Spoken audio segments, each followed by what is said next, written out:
All right, I think I'll go ahead and kick us off. Hello, everyone. Thanks so much for joining us today for Crisis Communication. What do we say when things go wrong? This is the final webinar in a series of 3 we've hosted over the past couple of months. We've had great interest, turnout, and conversation so far, and I think we're in for more of the same today with an excellent panel and moderator and a topic that is always salient in the wildland fire world. Before we get started, I just want to provide a little bit of background and some nuts and bolts for the webinar. My name is James Miller. I am the Associate Director of Communications for the Nature Conservancy's North America Fire Program. I'm honored to welcome everyone on behalf of North America Fire and the Associated Fire Networks, which work with private and public partners at multiple scales to help restore the relationships between people and fire. Fire networks are made up of networks and programs of which many of you are part. These include the Fire Learning Network, the Fire Adapted Communities Learning Network, the Indigenous Peoples Burning Network, the Prescribed Fire Training Exchange, or TREX, and the Women in Fire TREX. Here is a visual depiction of the collective geographic reach of the fire networks. To learn more about the fire networks, please visit us online at firenetworks.org. From there, you can sign up for the Fire Networks blog or learn how to get connected with the network or e-newsletter, both of which I highly recommend. So about today's webinar, in a moment, I'm going to turn things over to Laurel Kays, who will be your moderator. Laurel works for TNC's North America Fire Program and is the manager of the Fire Learning Network. She's been at the heart of all aspects of this webinar series, the seeds of which go back to last fall's Fire Learning Network annual workshop. So kudos and huge thanks to Laurel for everything she's done for this series. Some logistics. Only our panelists, moderator, and I are visible and audible. Webinar attendees are muted and off camera. If you have any technical issues or something along those lines, please use the chat function in the Zoom webinar platform. If you have a question that you would like Laurel to share with the panelists, please use the Q&A function. If you see a question that really resonates with you, there is an option to upvote in the Q&A. Please do that. That will help us prioritize questions based on your interest. Finally, the webinar is being recorded. We'll send out that recording to everyone who's registered as soon as it's available. The recording will be hosted on the Fire Learning Network YouTube channel. Before we wrap up today, we'll share email addresses for Laurel and me in case you have follow-up questions. And with that, I'm going to stop my screen share and hand it over to Laurel to introduce the panelists and get started. Thanks, James. So before, and panelists can go ahead and turn their cameras on whenever y'all are ready. First, I think we want to do just a quick poll and give the panelists a little bit of information about who is on the call. So there are 2 questions on the poll about your primary role and the region you primarily work in. If you don't mind filling that out and just giving our panelists, again, a little bit of an idea of who's here so they can tailor their information to make it most useful. And in the meantime, I'll just also mention that, James mentioned that the sort of idea for this series came out of the FLN workshop and hearing from people both, excuse me, within the fire networks and more broadly that with all of the media interest and federal investments and state investments and all of the stuff we're seeing in fire, they were feeling like there is a need to sort of better understand how to communicate through and with the media because we're increasingly being asked to do that. And a lot of folks are feeling like they don't necessarily have the tools to do that effectively. And sort of a subset of that conversation that really led to this webinar was folks have been through issues, crisis events that have been really challenging and come out the other side feeling like there's a lot of stuff I wish I had known and wish I had prepared for before I went through that. And a lot of folks realizing that, these events, whether fire related or not, are becoming increasingly common, and we need to be better prepared for what that means. So that's where this conversation came from. And I just want to be really clear before I let our panelists introduce themselves that we're speaking for our own experience. not for an organization, not to Monday morning quarterback anyone who has been through something like this and gone a different way. This is sharing lessons learned and experiences, and it stops at that. Unless folks are, explicitly say, this is what my organization thinks, this is just our opinions. And with that, I'll go ahead and end the poll and share the results so folks can see. It seems like about half of people on today are communications professionals of some kind, and about a quarter are fire or other kind of conservation practitioner. We have also quite a few extension and outreach folks, as well as some researchers, community members, and people who fall under a different umbrella. Geographic-wise, we're pretty split. A bunch of folks, about 20% who work nationally, about 13% Southeast, 25-ish% from the Rocky Mountains, 15% from the Pacific Northwest, and 17% from California, as well as with some other folks peppered in there. So panelists, I hope that that's useful to you in sort of contextualizing some of your responses. And with that, I'll go ahead and let folks introduce themselves, because you can do that better than I can, certainly. So if you could just say a little bit about your background, both sort of in general with fire, with conservation, and with crisis communication, as well as maybe a little bit about geographically where you're located. And Brigette, you're both alphabetically first and first in my window, if you want to start us off. Good deal. Thank you, Laurel.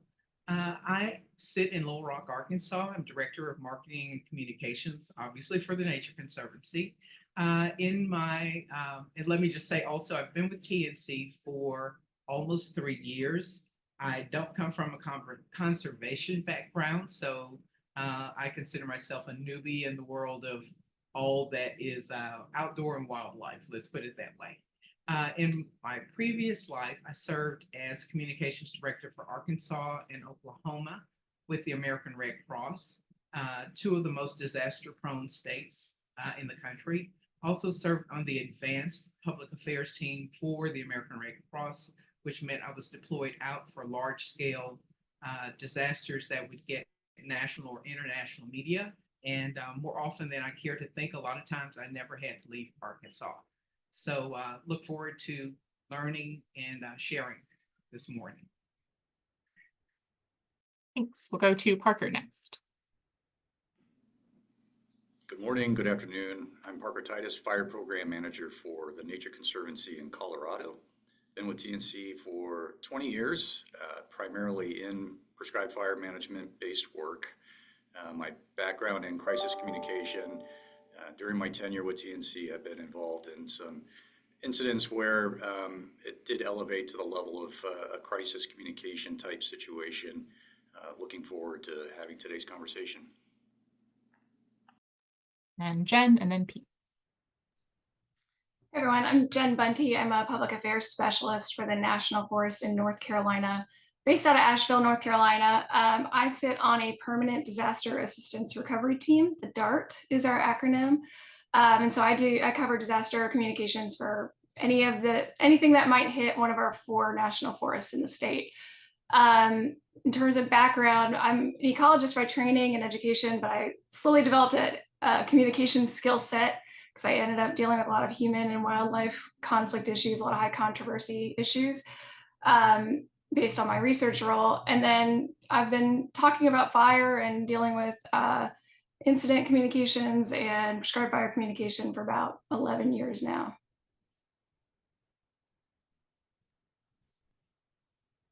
Hello, everyone. My name is Pete Caligiuri. I am the Dry Forest Strategy Director for the Nature Conservancy in Oregon. I sit physically in Bend, Oregon. I've been with the Conservancy now for about 14 years, and I'm also a member of our fire management team, so fire qualified. And so as such, I do a lot of internal communications with our chapter leadership and above, as well as external communications as it pertains to our dry forests and fire work. And one example of that was our involvement in the 2021 bootleg fire in South Central Oregon, where we were dealing with fire management issues on one of our largest preserves in Oregon, the Sycan Marsh Preserve. So happy to be here today. Thanks, everyone. So I think the place to start is just sort of talking about what actually makes something a crisis. I think when a lot of our folks brought this up, the sort of inherent thing in the back of their head is, well, it's a major wildfire or it's an escape prescribed fire. But those things are not necessarily crisis in and of themselves. There are escaped burns that are no big deal. There are wildfires that are no big deal all the time. Maybe not no big deal, but not a crisis, certainly. So what makes something a crisis? How do you define that, either for yourself and how you're personally operating, or within your organization, and when your organization sort of kicks into a different kind of communications gear?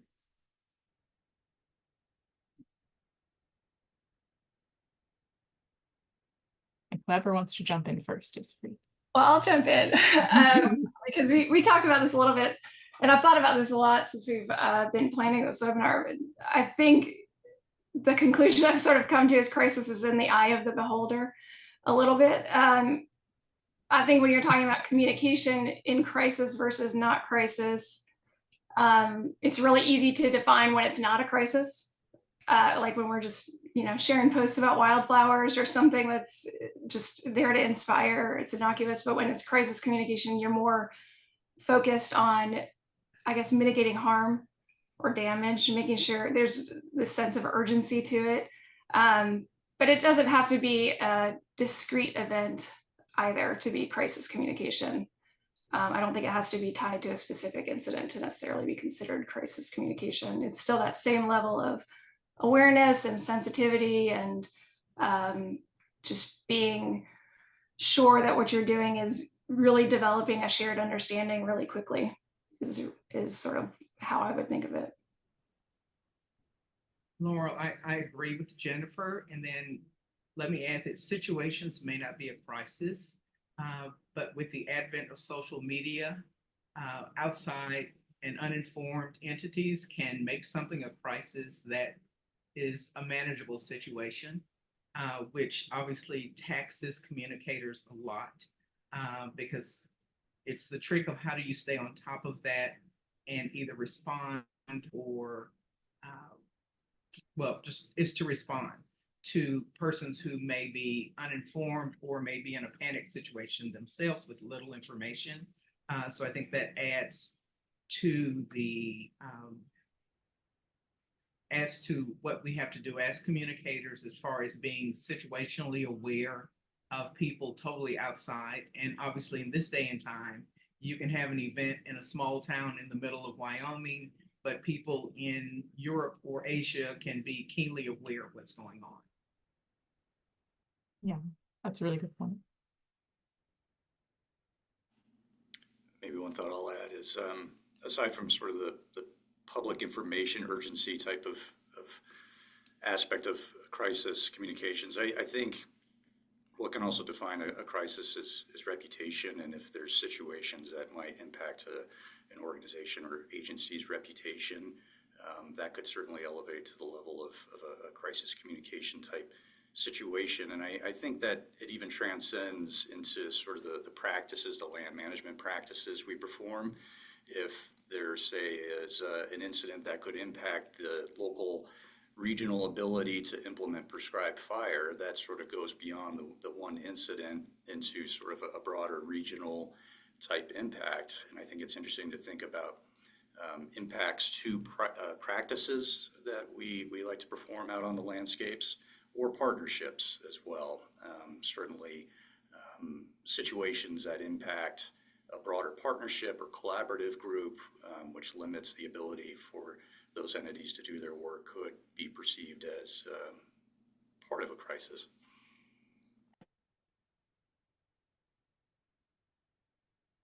Pete, did you want to add anything? I think the others covered it well. My mind was going sort of where Parker's was, which was largely around like a crisis can also take the form of where reputational risk or the ability to continue to sustain work is on the line. We know a lot of the work that we're doing, say like in our dry forest restoration work in Oregon or the Intermountain West is really important. And to the degree that we know we need to be able to maintain social license, for lack of a better word, or the ability to continue the work, I think any situation where that work might be jeopardized, or the need for or is heightened for really careful communication internally and externally could become, essentially an important opportunity for, I don't know that I would call it a crisis per se, but just a heightened sense of the impact of our communications, our words. Yeah. And folks, just a reminder, you can type questions into that Q&A tool at any point, and we'll get to those as we can.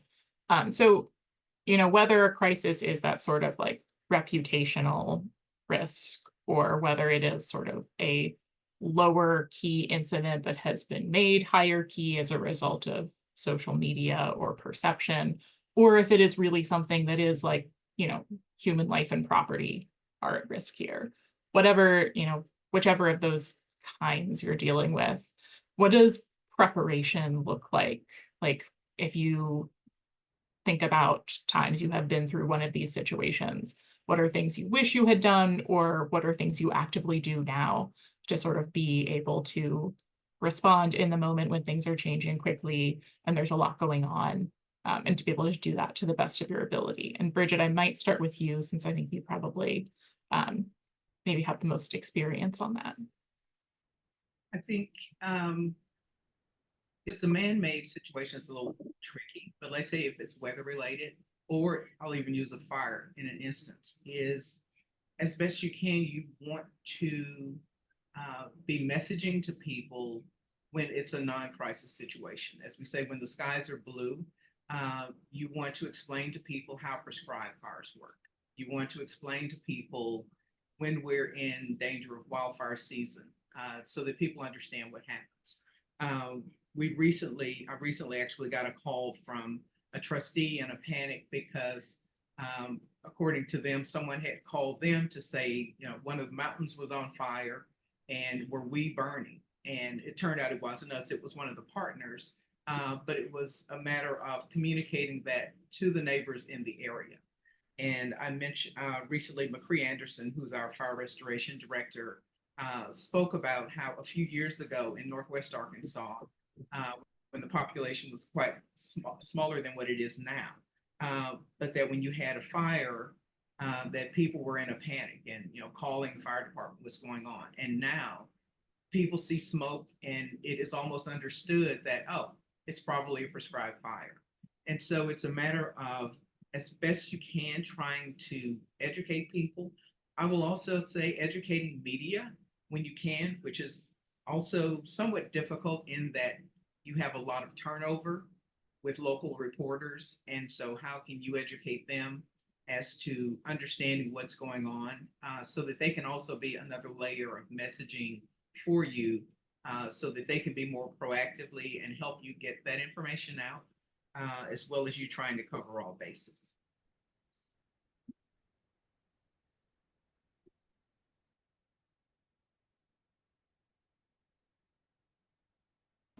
Yeah, I like this question. I think it's a very important one to ask. And I think conducting what we talk about out here, at least on the Front Range, are pre-mortem exercises where you envision bad scenarios or outcomes from wildfire in watersheds, or primarily incidents tied to fire-related outcomes, and talk through in a collaborative setting what considerations need to be developed around things like talking points that you can have on the ready with your partners.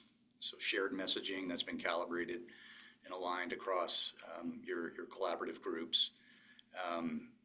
Developing FAQs about the work that's going on in the landscape, be it prescribed fire or other practices. And then I think a critical one here is to know who should be on your communications bench, probably at an organization or agency level, should something turn sideways.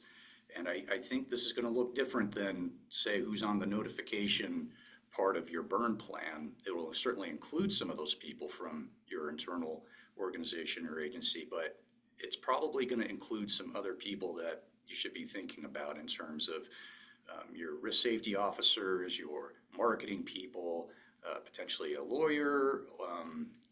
so thinking through what that needs to look like ahead of time is going to set you up for success. And essentially that roster is something that you or your marketing people or your communications people can keep in a special file for those break glass in case of emergency situations.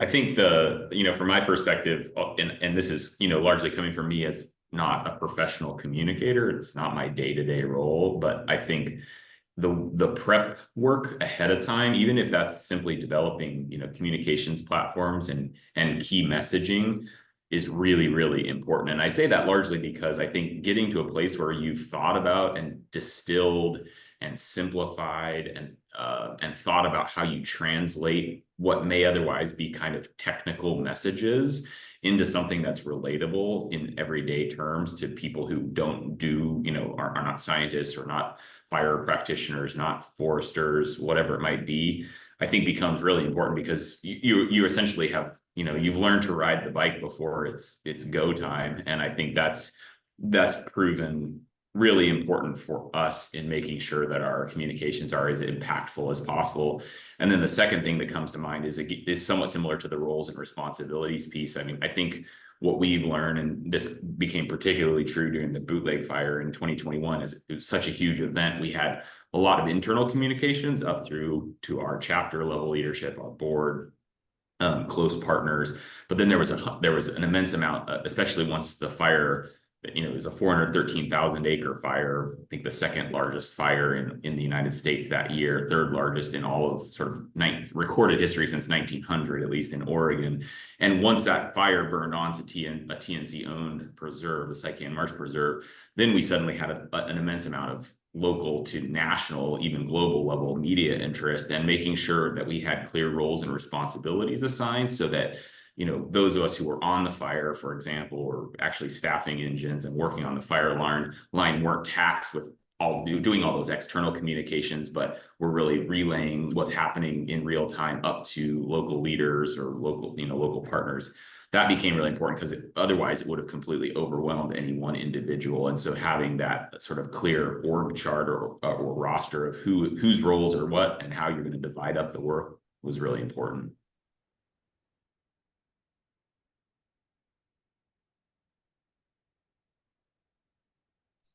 Yeah, I'm not sure I have all, I feel like y'all have covered it really well. The only thing I can really think of is also just being really clear on your goals for communication. And that extends beyond whatever specific crisis you're dealing with. If you have a clear communication strategy of like we have a strategy for where we want to get with certain groups as a forest, right? Or as an agency, we can use some of these opportunities to talk about some of those messages. Like, for example, we had a really busy wildfire fall season last fall. And every interview I gave about a wildfire, I was talking about prescribed fire because I knew our burn season was right around the corner. And as soon as those firefighters got off these fires, they were going to be starting to prep burn units. And so things like that, like leveraging those messages and thinking about the opportunities to sort of move the needle for other goals, I think it can be really powerful. Yeah. Laura, Brigette and Parker, we're getting, just FYI, we're getting a message that your mics are a little low. If it's possible to turn up your mic or just be a little closer to the computer. Sorry, go ahead, Brigette. No, I was going to tag on to what Pete was saying when you're talking about that communication chain, because definitely you don't want your firefighters trying to be communicators. They've got obviously a task in front of them, but I think it's also thinking maybe outside a little bit of the norm. So for your communicators is you want to obviously be in communications with your partners, but also thinking about those partners that you don't traditionally think about. So whether it's the mayor or your governor or people who are seeing this and they're getting questions about instances, but to make sure that they have a full view of the picture and not just whoever may be in their ear upset about something, that you're able to give them a full lay of the land so that you're all on the same page. And also that gives you an opportunity to hear situations that they may be hearing that you can also address, or also that just informs your response to other questions. Yeah, and I think that maybe leads into another question about, the other webinars have been much more focused on this sort of like long-term communication of talking about fire in a way that is nuanced and realistic and sort of goes against the grain of this is a crisis emergency all of the time. But in a crisis, particularly with respect to fire, if it's an escaped burn or a wildfire that's doing significant damage or threatening to, like, that is quite scary. And so how do you think about communicating through something like that when there is genuine fear and potential or maybe actual harm involved? How do you think about doing that with an eye for, we are on the long scale trying to make this seem less terrifying and, trying to sort of complicate the narrative a little bit?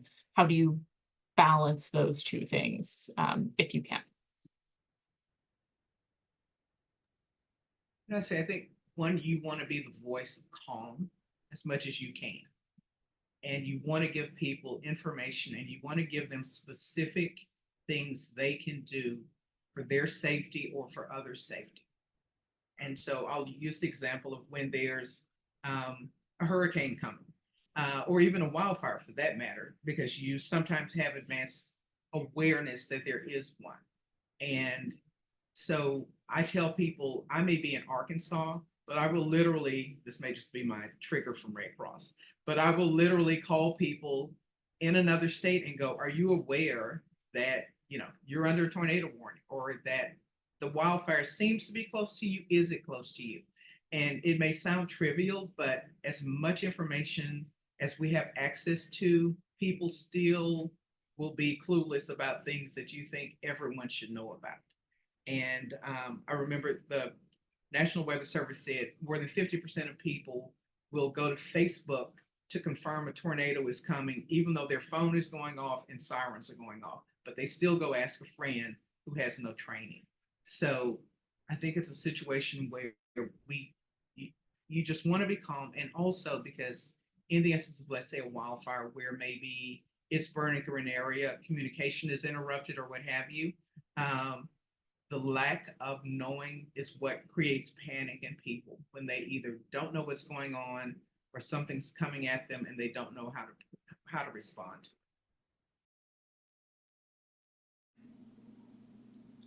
Yeah, I'll tag on to this. I think it's important to understand how local geographies do communicate, primarily through social media, but there are a number of apps that I think some, at least here along the Front Range, certain communities tend to use more than others, or have specialized access to, like neighborhood chat groups, those sorts of things. So I think it's important to understand this all gets to that prep ahead of time and sort of like know your community piece, right? And understanding what those channels are, find those spark plugs in your community that can be your in and help get out information, and then also let you know what the vehicles are for providing messages. I think that's a pretty critical piece. And then I think it needs to be acknowledged that during a crisis, often with fire, it's going to be an emerging type incident, right? Like it's very fast paced. Things are happening. We need to be careful about what we're talking about because we don't have all the facts often. So it might be a more limited communication stream at the beginning as those facts are acquired, where more information can be shared down the road. But I would turn you back to thinking about those talking points and having some canned, firm messages about, let's just say in the event of an escape prescribed fire, acknowledging that, yes, there was a prescribed fire in the area, such and such partners are assisting with this. We're grateful for the assistance of the local fire departments and helping to manage the situation. Just acknowledge that, yes, something is happening. The information about the why and what were the decision-making pieces that came along with deciding to do a burn, I think that can come later. It probably should come later as the facts are daylighted.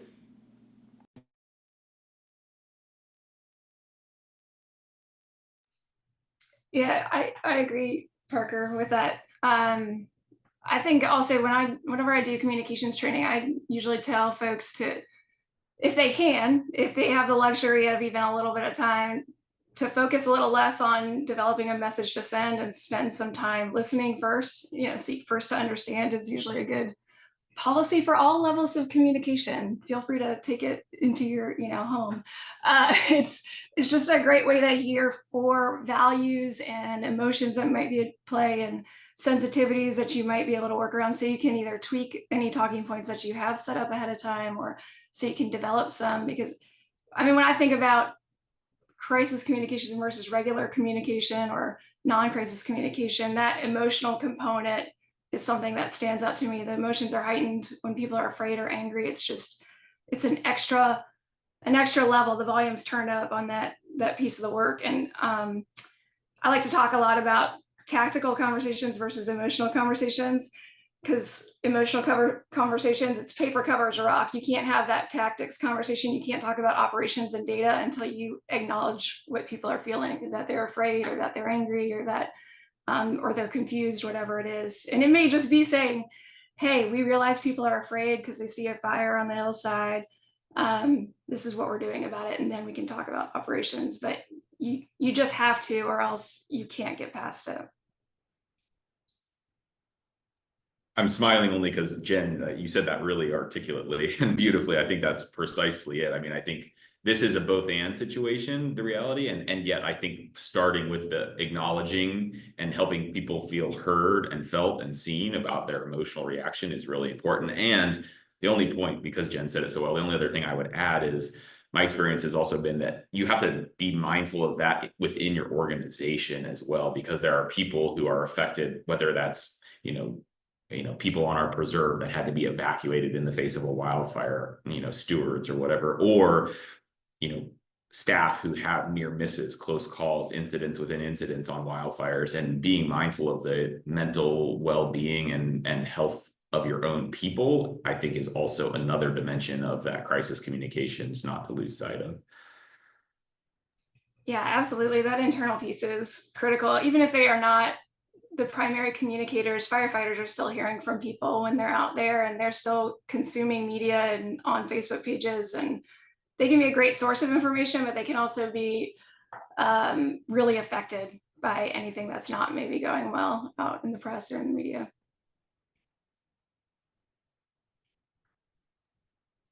Yeah, on that note, do any of you have thoughts about sort of what it looks like to care for your people? Because I think that is a piece of sort of crisis situations that we're talking about more, but maybe historically have not as much, is that leaves a mark for folks both during and after the situation. And what does it look like to make sure that you're checking in with people and allowing them the space to process that and still, stay doing the job they care about and, sort of able to move forward in a productive way? Yeah, I think an important piece here related to prescribed burning in particular, and incidents associated with prescribed burning, is to have somebody, should an incident occur and it needs to be communicated in various ways internally, and information needs to be passed up about the who, went, when, where, and why aspects of this, assign somebody other than the lead of party, the burn boss, to perform that duty. Have some other trusted, experienced person start to collect the information that's going to be required for your agency, for your communications people, relieve that burden from the burn boss. That person can act as the liaison, the intermediary, and collect information, and then provide that to the agency staff as needed. That is a tremendous relief to the burn boss and other folks on that fire who need to be either concentrating on the incident on the ground or taking some time away. I'll add, if you have the ability to, would be great, depending on the length of the response, is to have a mental health professional there. So one of the nice things that Red Cross would do is to have a mental health worker, as much as you do need it for those people who may have been impacted by a disaster, but you also need it for your staff and volunteers, because as they are tending to people, they are also absorbing their anxiety and their energy. And whether you're aware of it or not, that takes a toll on you too. And stereotypically, firefighters are the worst about admitting that, hey, maybe I need to step back a little bit and take a breather, because you want to take care of the response at hand. But if you can have someone, and if you have the ability from the depth of staff to be aware of people, and sometimes you just have to walk up to someone and go, you know what, I need you to step off the line for 8 hours or so, go get some rest and come back tomorrow. You'll be a better person for it and better for the team. And that's a lot of times hard to do when you're in the throes of something, because, you know, this is what people want to be a part of and they want to help and fix the situation. But that is important also for us to take care of staff who may not be able to recognize that themselves. Yes, Bridget, great point. And I think the only add I would there say too is that it continues after the crisis is officially over. And I think a beautiful example of that is Katie Sauerbrey, who's the Oregon Fire Program Director, a leader who leads equally with a sharp mind, but also a real immense heart in the work. And they were just so cognizant of the fact that even well after the event, we needed to create space to talk about what happened and some of the, close calls, bring people together who were affected, who were working very closely together day in, day out, and talk about some of these things, because the processing piece of it, sometimes it simply can't happen during the height of the crisis itself or during the event, the incident itself. And I think that's something to not lose sight of, is that even if the crisis is deemed officially over, some of that work continues.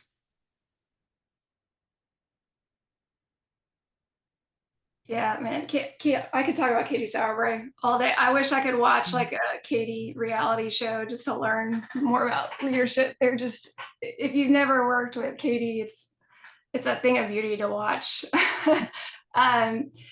It just how they lead and how they speak to people. And I think it applies here, especially. It's something that I really try to do when I'm working internally, is just building trust with people. It makes me a more effective external communicator as well, if I have trust with modules and crews. I have to laugh a little bit because one of my fire managers tends to say she's not that kind of PIO to people a lot when they're describing me, because there is a sort of view that if you work in public affairs, you're either one, manipulative, or you're like there to catch people doing something bad, which doesn't make sense at all, because we really don't want to spread the word, that way we would highlight a lot of our good traits and our strengths. But I think having that focus that you're there to support, you're part of the team, and not sitting off to the side makes a big difference. Like, I'll pick up a hand tool if I have to. Being fire line qualified honestly makes a huge difference too in your ability to communicate internally, or at least having gone through some classes or have an idea of what's going on, I think is helpful. Yeah, absolutely.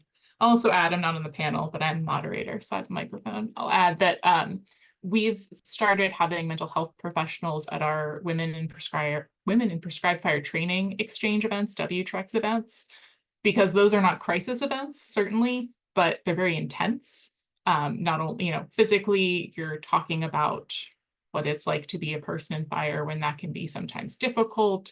And there have been crises that arise in those events because it's just a very intense environment. And so, not thinking about taking care of people, not only during a direct crisis, but during an intense environment when that could more easily arise, and knowing that you're going to have that resource on hand, I think has been really valuable, a really valuable thing that we've found out. There was a question here that I think is a really good one from Amelia about sort of terminology. She's asking sort of how to use terms like crisis or devastating or extreme, like when those are appropriate. And I think I'd also add to that, any terms you think that we use that are sort of technical fire terms. I'm thinking particularly like percent contained is my what's a pee in your mattress or whatever, the pee pod in your mattress, like the thing that keeps me up at night. Because they're technical firefighting terms that have technical meaning, but to an external person means a whole other thing. And so just how do you think about sort of the words you use, particularly again during fire incidents, and balancing terms that people have familiarity with, like crisis, and balancing technical terms that we have in fire that don't always translate to exactly what the public hears them as? Well, I have a whole list of things that I don't like to say, which I'm sure Laurel's laughing because she knows. I'm like, it's an ugly side of me when someone gives me something to edit. I'll say that. Fair warning. I get really stuck on scientific terms. Herbaceous layer is something that drives me insane. Forbs, like these are not words that the average person understands or can understand really quickly in like in that visceral way. And of course, now my dogs are barking. So I'll pause for a second and let someone else jump in.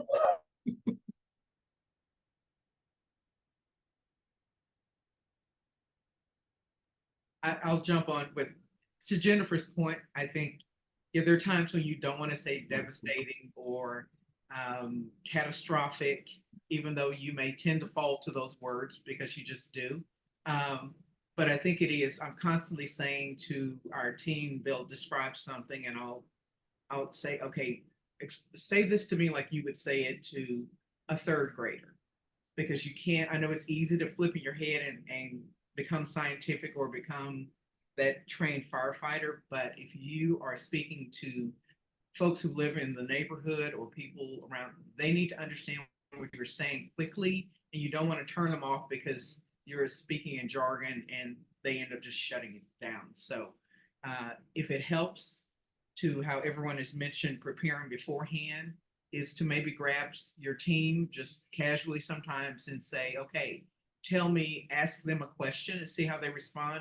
And just maybe just a 5-minute exercise of just running through, okay, tell me that again. So, a third grader understands, and usually they'll laugh about it. And after a couple of tries, they'll do it. And it's a thing you have to practice. I think there's a tool online somewhere that you can put in text and it will spit it out at like a 5th grade reading level or whatever it is. That's sort of like the average at which people communicate. I can't remember the name of it, but I feel like that would be useful. Yes.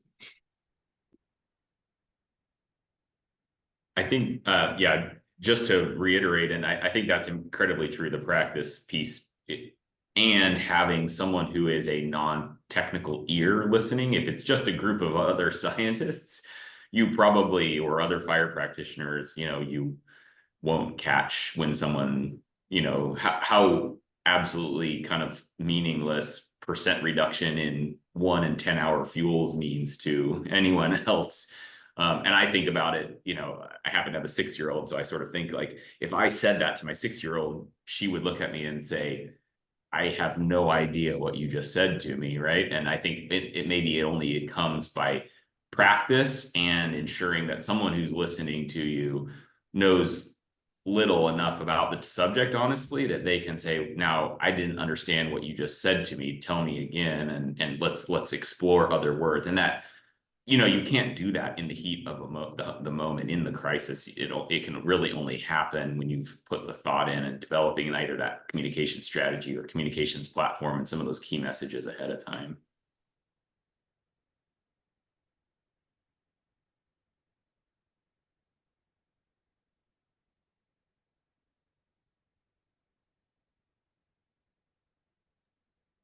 I just thought of another thing. The other thing that really makes a huge difference, and this is something we incorporated into the Central Oregon prescribed fire training exchange or TREX event a number of years ago was doing that practice in front of a camera. Even if it's a mock-up or like, you know, kind of a staged event, like just putting someone in front of a camera sort of adds a level of reality to it that suddenly makes, you know, it forces you to recognize how different that can feel, which, you know, is something else you all can consider too if you don't already do that in training events or training opportunities. Yeah. Also highly recommend saying your piece while you're like, if you like jog or like walk your dog fast or something, like practicing speaking your piece when you're out of breath and your body is like a little off balance is incredibly useful. It also make you look really weird walking around your neighborhood, but your mileage may vary on that one. Jen, would you like your soapbox back now that your dogs have quieted down? Yeah, they had their soapbox. Sorry, y'all. No, I think this is, everybody has covered it. It's just, again, being aware of your audience and what they can take in. And sometimes it's just even adjusting those words so it's speaking to values again and meeting your goals.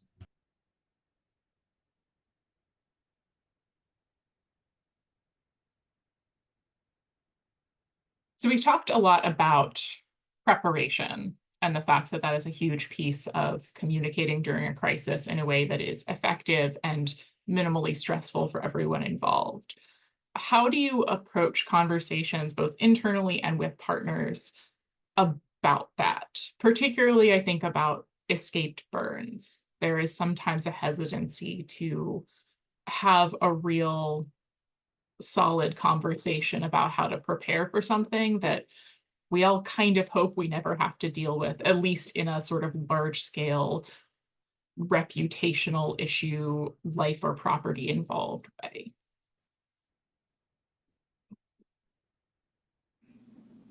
Yeah, my advice for the internal piece is for you or your communications person, ask yourselves who needs to be involved in both developing messages and reviewing those messages.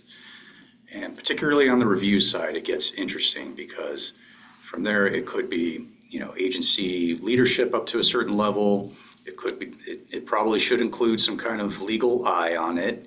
It probably should include certainly a professional communicator's eye. That could be you as a comms person. It could be your supervisor, depending on the severity of an incident.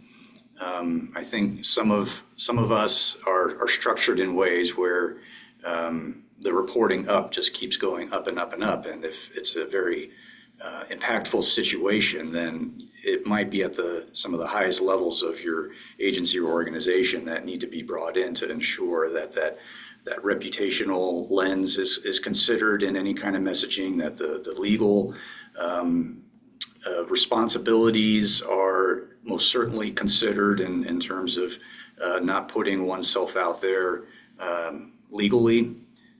So there's a lot of sort of care that needs to go into both the creation, the crafting of messages, and then on the other side will be that who needs to look at it.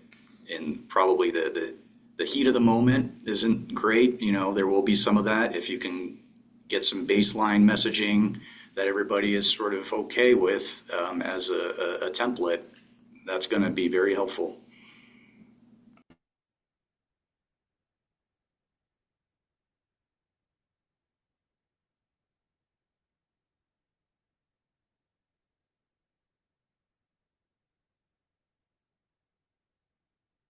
Anyone else want to jump in? And if not, that is okay too.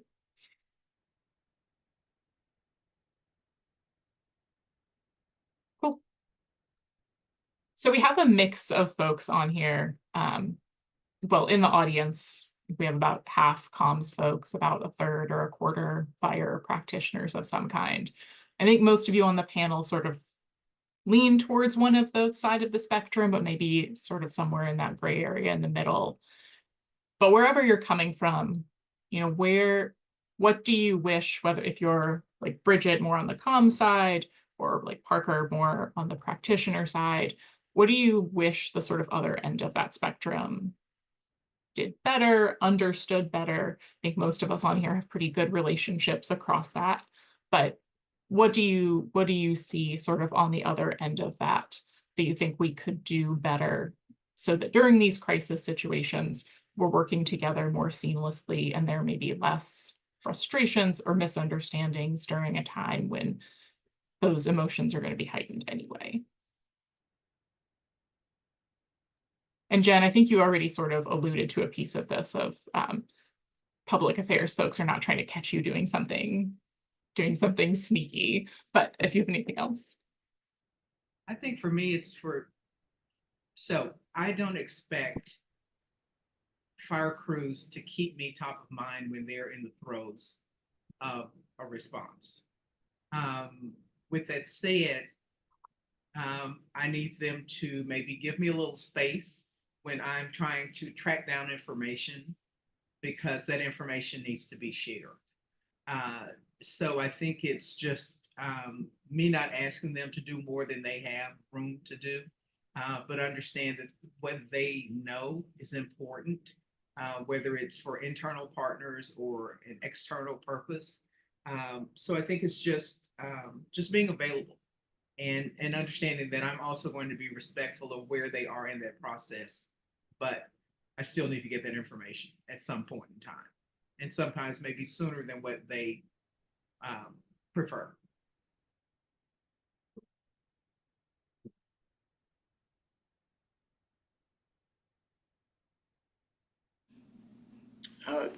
Cooler heads typically prevail, and it can be difficult during times of heightened stress. An emerging incident impacts to communities and organizational reputation for that to be the mantra. So I think through this preparation and talking about the potentials ahead of time, being honest about we're putting risk on the landscape whenever we deliberately use fire for management, and being clear-eyed about that and what's at stake, and then understanding what roles everybody is going to play should things unfold in ways that weren't expected. But we have a plan for them, and I think in prescribed fire planning, we typically have should have good contingency plans for additional resources come in. I would encourage us on the communication side to also think about a contingency plan for what that needs to look like in terms of how the information is being delivered up to the folks who are building the communications pieces, who are the subject matter experts that should be participating in the key parts of that. And then from there, again, that review chain, and then what we know about how to get that message out in the most effective way. Also lean on your partners. Having partners are great. Sometimes they can help communicate for you.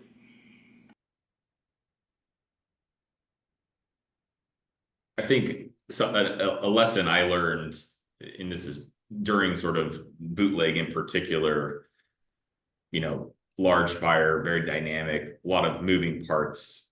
TNC, even though the preserve was the fire was on the preserve, we're operating under a out of area type 1 incident management team, very large fire management team on a big complex event who has all of their, their whole PIO shop. And we are trying to talk about messaging. We're getting approached by, NBC or The Guardian or these large news outlets and want to be responsive. And yet, as I'm trying to figure out how to negotiate what, sort of fire line activities, what fire operations were like, coordinate with that PIO on the team, on the incident management team. It felt really like sometimes, I guess, to not mince words, that the expectations of what the communications shop had were not realistic with what could happen on the ground at any given time, and trying to have that back and forth of just like, that can't, I understand that they want to get out. That can't happen right now. We can't get into that area. I can't take them to see live fire or, whatever they wanted to, see. Like, and I think the message there is just sort of like, the better you can develop strong relationships, so you can have very candid, sort of forthright conversations without hurting feelings ahead of time, is sort of was what, carried the day in that respect.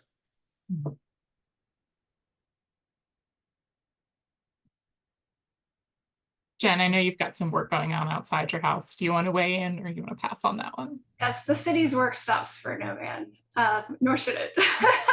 But yeah, I think understanding those relationships and understanding the need to communicate all the time, not just when there's a crisis, I think is really helpful. That is something I wish both communications and operations folks put a little more time into, to be honest. So Magdalena asked a question that is sort of focused on an incident about a mountain lion den being disturbed, but I think is a good question about her question is sort of, there's a no one in charge incident, but everyone's up in arms and confused and social media is going crazy. And, how do you think about communication during a crisis that is not necessarily yours, that it's not your burn, it's not your property, but you're being asked about it, you're being approached by media outlets, the community is asking you about it. How do you handle that? Do you just push that over to the folks who kind of own that thing? Or do you have ways, things that you do say to those folks who approach you about something that you're not necessarily managing? I think at that point, Jenifer had referred to earlier, is this is where your relationships are really valuable. So if it's a partner that you can at that point get on the phone with them and go, are you aware of X, Y, and Z? And have that conversation. If it's a situation where it's not a partner situation, I'll just say it's a landowner's property that's private, is just as best you can to try and reach out and figure out who it is. From an external media response, there's nothing wrong with saying that this isn't ours, but let me see what I can find out and I'll get back to you. That will get you a long way and give you a bit of space to at least figure that out. And if you find out something and it's not something that needs to be shared, and maybe you're allowed to at least say who it is, that you can give that information and just leave it at that and step out of that situation. But I think that's where your relationships can serve you the best, that you don't have any issue calling someone and assessing what the situation is and figuring out maybe there's some situation going on with them internally that is good to know, and depending on what it is, maybe you can assist.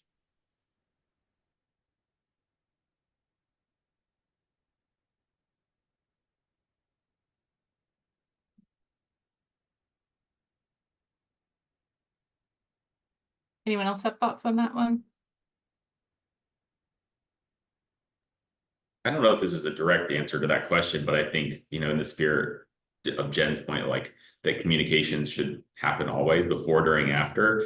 I think the acknowledgement that partner voices, or just a recognition that different audiences are going to hear messages differently from different spokespersons, and I think that can be really a powerful tool to employ. That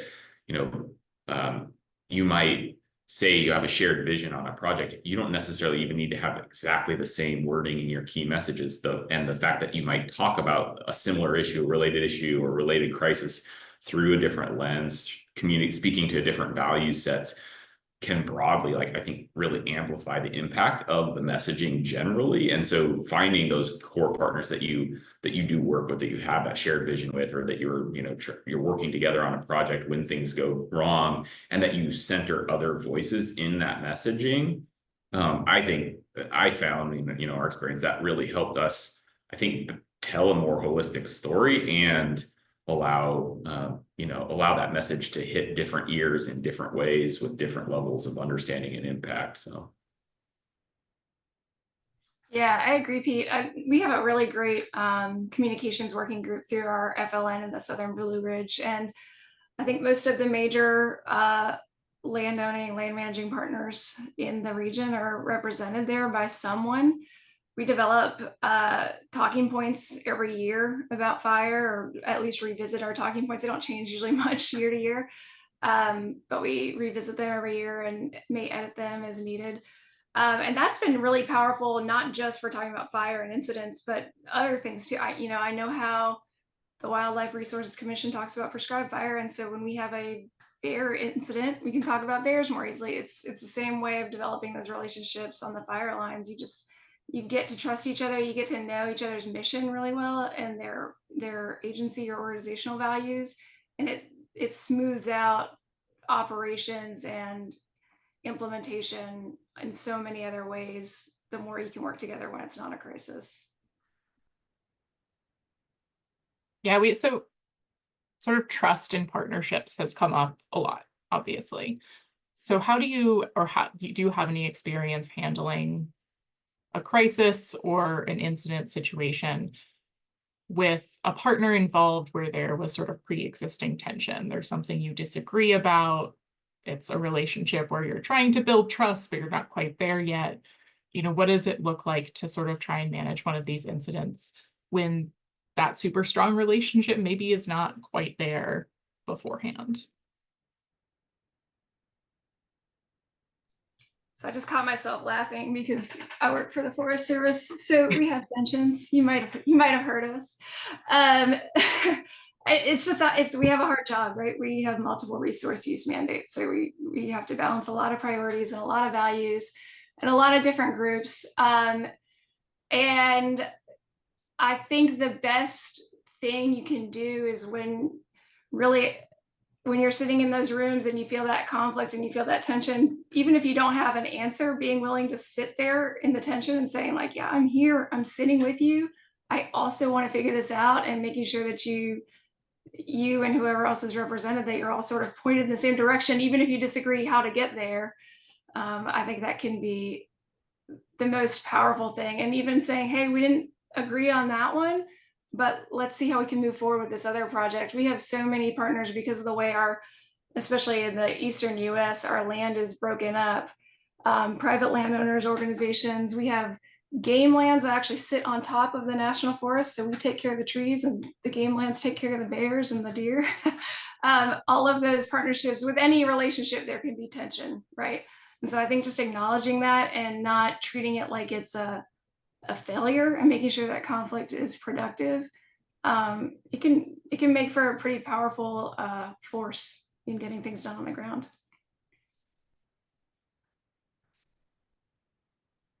I have not at TNC, but at Red Cross had a situation where it was a mass casualty, and it was an international story, and one of the agencies that needed to be lead just decided they weren't going to be responsive to any media.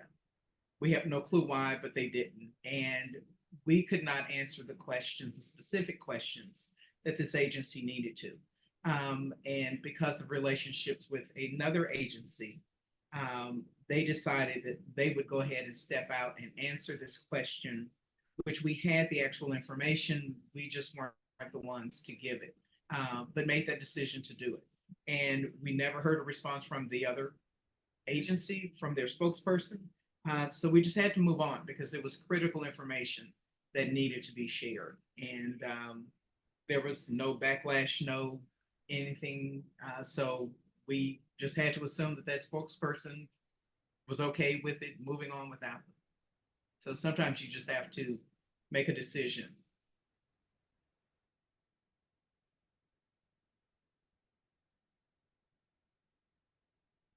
Parker, Pete, you want to weigh in?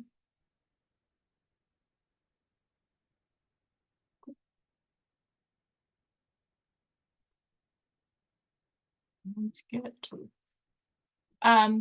So we've talked sort of before incident, during incident. I'm going to talk a little bit about after incident. We touched on it a little bit. Again, trust is a big theme throughout all of this.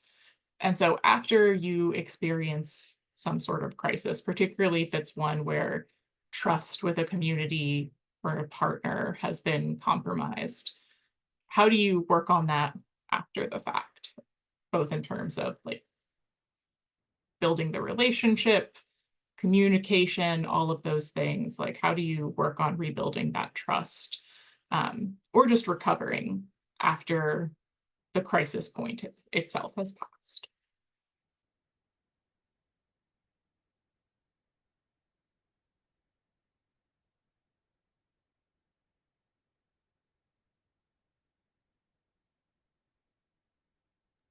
I'll take that. Maybe it's a little different for fires.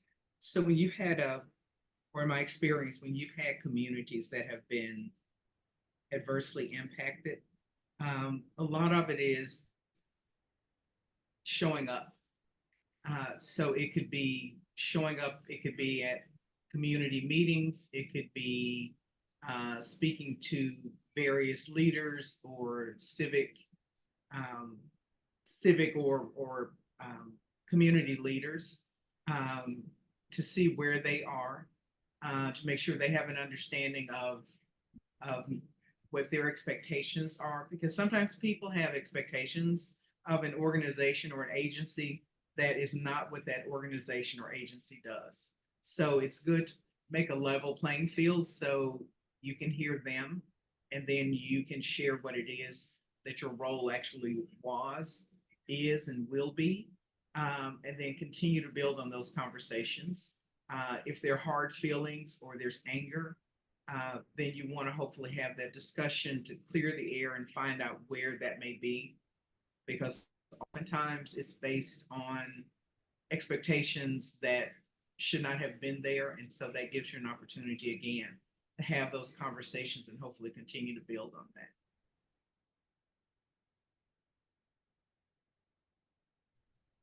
So I'll add on to that, and this is where I start to sound like an ecologist a lot, is usually when I start talking about like the ecosystem of relationships, I'd say.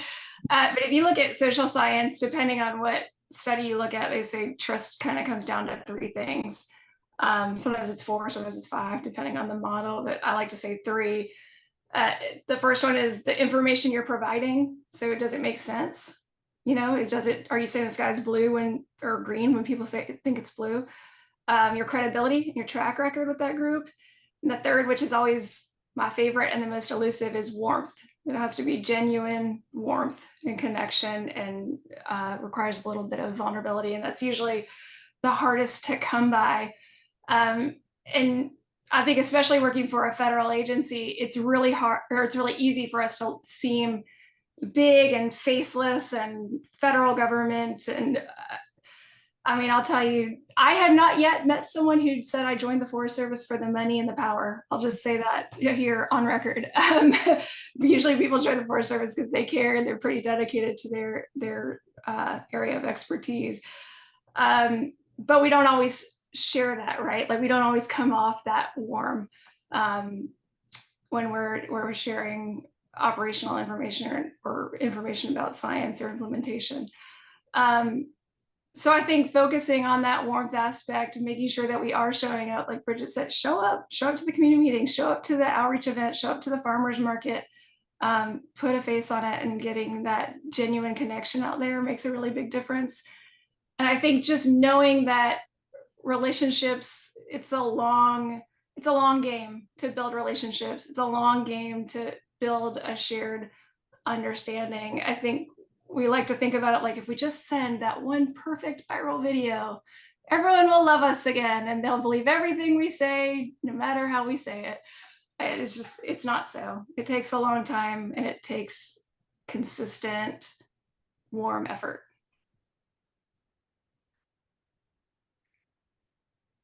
So I want to give Parker and Pete a chance to respond to that too, but Jen, you brought up sort of the tone and warmth and humor. And there was a question in the registration question sort of about that, of like, when and if is a humorous tone ever useful for these sort of things? Because this person sort of said a lot of what you said, of like, that's a really important part of building trust. During a crisis event, is that ever appropriate? I don't know if you have any thoughts you wanted to share on that, or anyone else. I use it carefully. Wield humor carefully, I would say.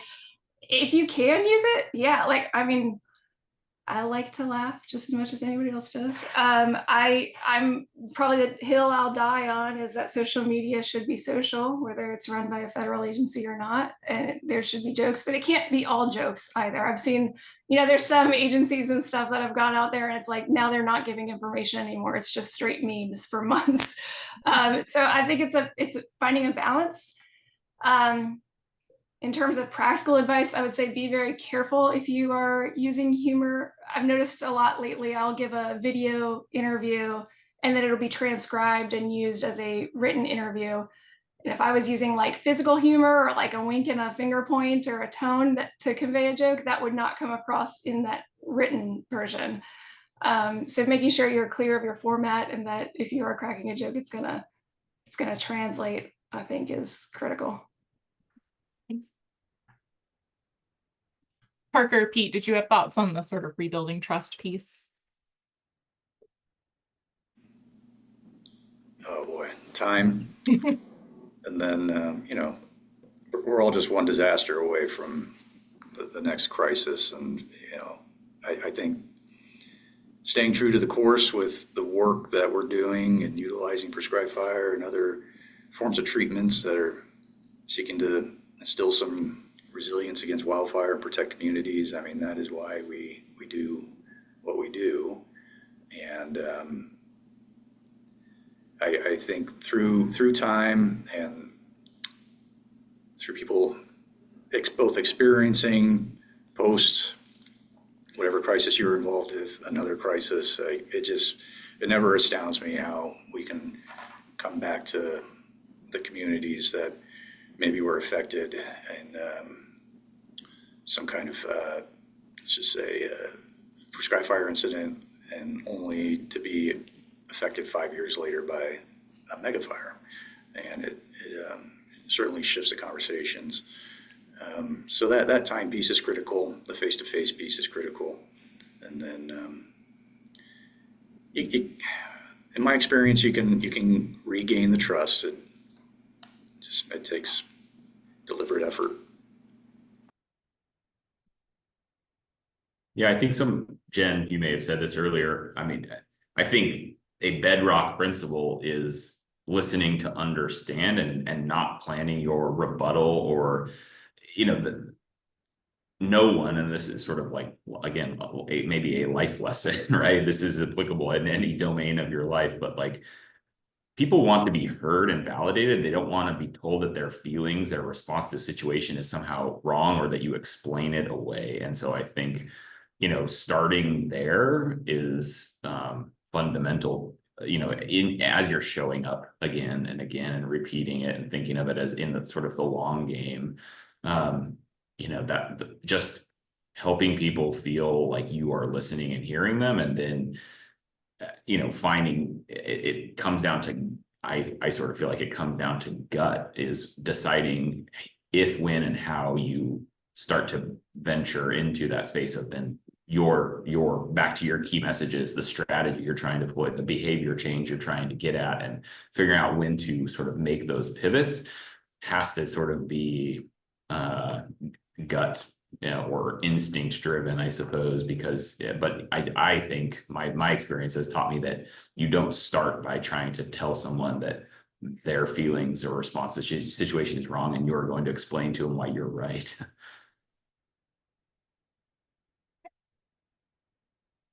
So Bridget, not to put you on the spot, but one of the questions we got in registration was, as a person with a ton of experience in disaster, but not necessarily fire, is there anything sort of in the fire space you hear us talk about that you think maybe we could be better about, or ways that we talk about ourselves within fire where we could learn from other folks who do this in other contexts? I think I'll tag on to something that Jenifer kept referring to. And I've had this discussion, not just with fire, just with the work that we do at TNC, is to make it human. We focus a lot on talking about ecosystems and species and but you've got to include people in that, and speaking about people in a way that they are integrated with that. And I think just from a fire perspective, I think I hear the passion. I understand the passion that our fire crews have. I mean, they love what they do. I think it is just how do you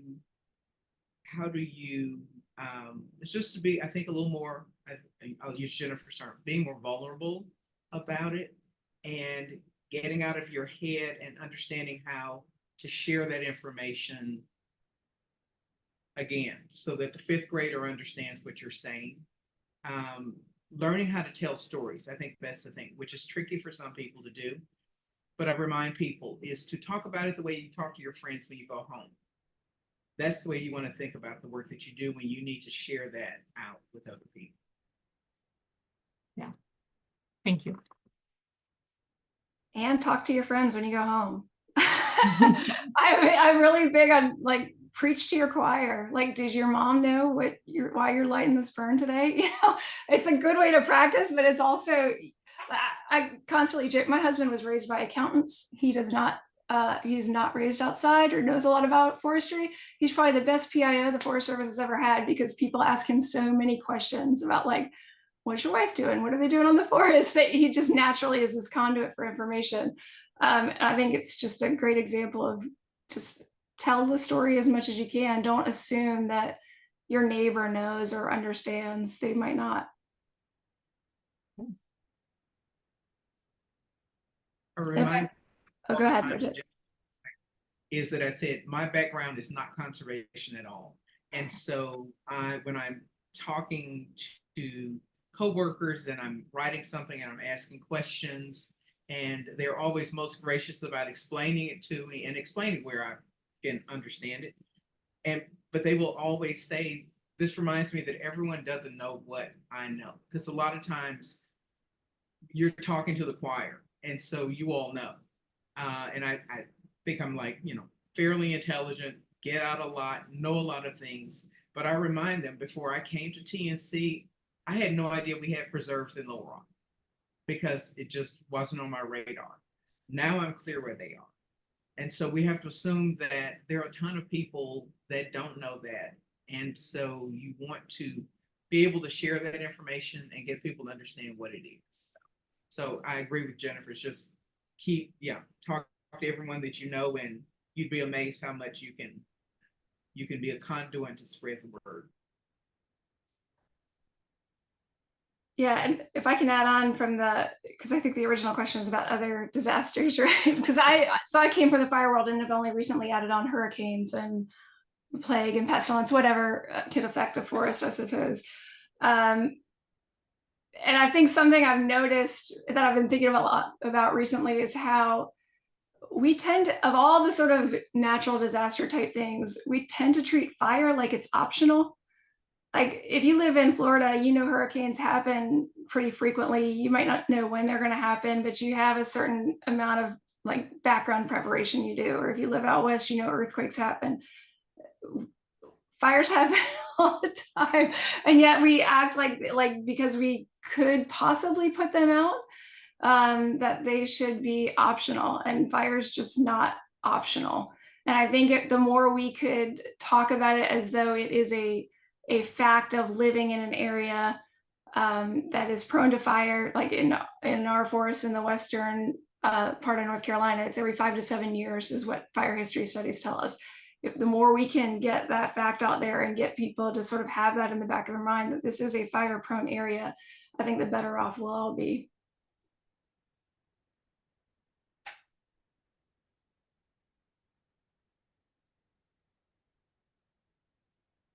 So can I ask a question? Is this just the geeky part of being, because of disaster background? I'm asking the panel, for your experience, do you think the public thinks of fire in terms of fire seasons? Do they think about it, or does it just not register? And this would be even for people who live in highly fire-prone areas. For us, people think fire only happens out west. That's something we hear a lot. We actually get a lot of people moving from the Western US here and saying like, we thought we did not have fires, and they built a wooden house in the middle of a overstocked forest and are shocked that we're trying to convince them to become fire adapted. So we hear that a lot. I'm not sure that people necessarily understand fire season as much, or the seasonality of fire. And fire season changes also, you know, kind of depending on where you're at. A lot of our wildfire time is in the fall. So it's after like the big Western season in the summer, usually. And I think people don't, the memory of the frequency of fire is so short. I used to think it was about 18 months. Like people would remember sort of a bad or busy wildfire season around here for about 18 months. I just talked to a reporter the other day. We had a busy season in the fall. I gave an interview with that reporter in the fall when I just talked to him a couple of weeks ago and said, hey, yeah, we had a busy fall season. He's like, we did? He completely forgotten. I mean, that quick, 6 months, 6 or 7 months. I was like, wow, that's disheartening a little bit. So it definitely has taught me that we need to do a better job of talking about this like it is a fact. Like I said, like it's not optional.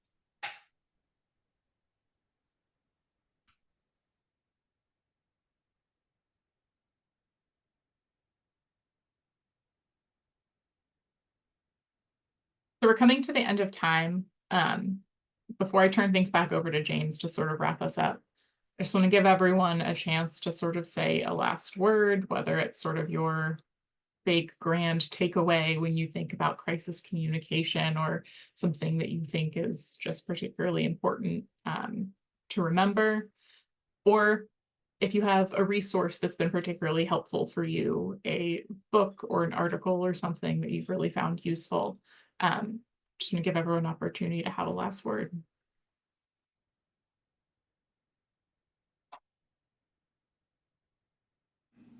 I guess I might jump in, and it's only, oh, sorry, Parker, do you want to? Okay. We both hit unmute at the same time. I saw a question in the Q&A related to communications around smoke and prescribed fire, and it's just a domain that I spend a lot of time working on here in Oregon, and in some of the many of the communities that we are partnering with Forest Service, tribes, others on getting more prescribed fire on the ground.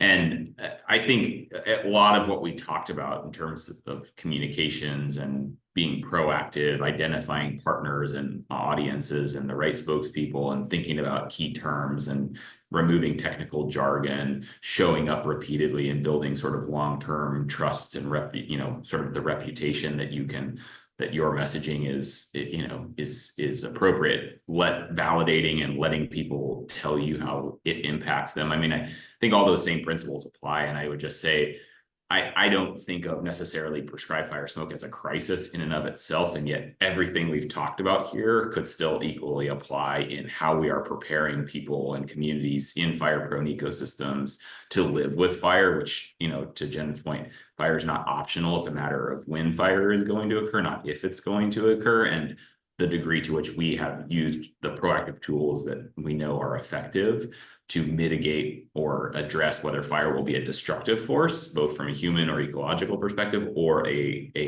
reinforcing force in those systems. So I think that's just something I try to think about too, is like these principles are, for me, applicable broadly.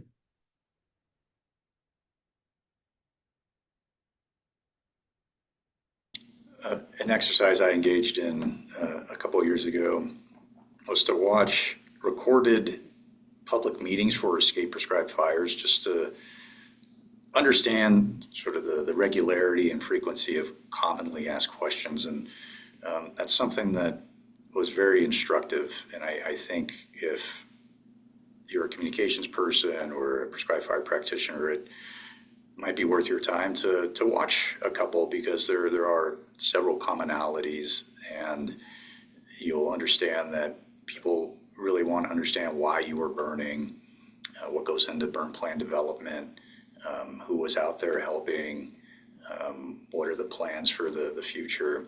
You can start to suss out some of these things that then can in turn help feed, let's say, an internally developed FAQ. Again, this FAQ concept or key talking points they don't need to be the ones you use in time of crisis, but they can serve as a place to start from so you aren't starting from scratch.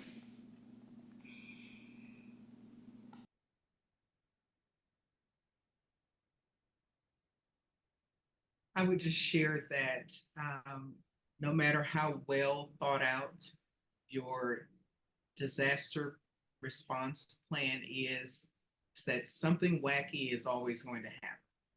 And so give yourself the allowance that something that you could not have imagined is going to happen, but that it's okay and you will figure out how to work with it, around it, and make it and continue on, and it will just be a lesson learned for you. I think that the only missing piece, this is all great advice that I'm going to definitely write down as well. But one thing we haven't really talked about is how to take care of yourself when you're dealing with this crisis communication, or really any communication, because the truth is that I think since the dawn of time, people have wanted some sort of shorthand for communication, or like an app, or I mean, now we have AI even developing these things. But the truth is, if you're doing it right, it's incredibly energetically taxing. It is hard to listen for people's emotions so that you can validate them and then develop a talking point around it and make sure you're connecting and building the partnerships and like it can be a lot. And so I think one, just acknowledging that, and two, being sure that you are checking with yourself and that you set really clear, achievable goals for that communication. It might not be that you're gonna, completely change hearts and minds during that particular event, but it might be that you built a little bit of a shared understanding, or you built a little bit of trust, and that's incredible if you can go home and say that. Thank you. Thank you to all of our panelists. Really appreciate your time and all of your thoughts and expertise. James, I'll go ahead and turn it over to you to wrap us up. Yeah, I just want to say also thank you. I found myself nodding my head so often during the conversation today, and just when I thought you couldn't like up the ante, the summations at the end were brilliant. So I really, really appreciate it. And for folks who haven't weren't able to join the first two webinars, I would encourage you to spend the time with them as well. They are hosted on the Fire Learning Network YouTube channel, and a lot of wisdom throughout the three on something that, as Laurel mentioned at the beginning, is just a number of interrelated topics that are really, really important to all of us. So Laurel, thank you. Thanks again to the panelists. I'm going to share my screen and put the email addresses for Laurel and me on screen. And to the audience, please reach out to us if you got questions or follow-ups, and we are really grateful to you for joining. So yeah, until we do another one of these series. Thanks, everyone. Thank you. Thank you. Thanks all.